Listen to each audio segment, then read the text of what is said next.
தம்பிரான் ரிஷபானந்த சுவாமிகள் மலேசியா வரும் தேதி மே 18 முதல் 26 வரை. அனைவருக்கும் வணக்கம். நான் உங்கள் தம்பிரான் ரிஷபானந்த. நண்பர்களே, 14/5/2025 நம்முடைய ஒளிப்பதிவாளர் சிவா அவர்களுடைய பிறந்த நாள். எல்லா வளமும் பெற்று இன்புற்று மகிழ்வோடு அவர் பல்லாண்டு வாழ வேண்டும். எல்லா செல்வங்களும் 16 பெற்று பெருவாழ்வு வாழ்ந்து மகிழ்ச்சியாக இருக்கணும். சிவா எப்போவுமே சிரிச்சுக்கிட்டு சந்தோஷமாகவே இருக்கணும்.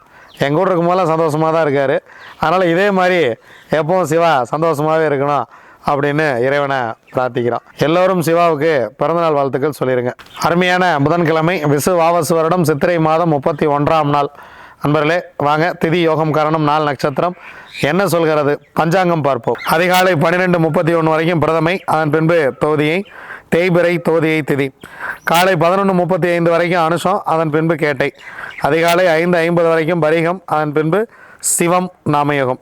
அதிகாலை 12:31 வரைக்கும் கௌலவ கரணம் சனி பகவான், அதன் பின்பு பிற்பகல் 1:16 வரைக்கும் தைத்துளை கரணம் சுக்கரன், அதன் பின்பு கரசை கரணம் சந்திரன்.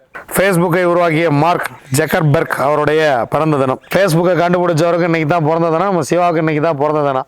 புச்சாரிங்களாம் ஒரே நாளில் பிறந்திருக்காங்க. அது பெரிய விஷயம், ரொம்ப ஆச்சரியமாக இருக்கிறது. நண்பர்களே, 18ஆம் தேதியிலிருந்து மலேசியாவில் ஜாதகம் பார்க்குறோம். நீங்கள் தேவைப்படுறவங்க டிஸ்கிரிப்ஷனில் நம்பர் இருக்குது, புக் பண்ணிக்கோங்க. 27ஆம் தேதி அமாவாசைக்கு திருவனந்தபுரம், எந்த நாட்டில் இருந்தாலும் அமாவாசைக்கு திருவனந்தபுரம் வந்து விடுவேன். மேஷத்தில் சூரியன் புதன், குரு பயிற்சியாகி மிதனத்தில் குரு, செவ்வாய் கடகத்தில் நீச்சம், கேது சிம்மத்தில், சந்திரன் விருச்சகத்தில், ராகு கும்பத்தில், சனி பகவானும் சுக்கிரனும் மீனத்தில். சுக்கிரன் உச்சம், சூரியன் உச்சம், இங்கே செவ்வாய் நீச்சம், சந்திரன் நீச்சம். 2 கிரகங்கள் நீச்சம், 2 கிரகங்கள் உச்சம் பெற்ற நாள். பாருங்கள் 15ஆம் தேதி நாள் எப்படி இருக்குன்னு பார்க்கலாம். நன்றி, வணக்கம். நான் உங்கள் தம்பிரான் ரிஷபானந்தர்.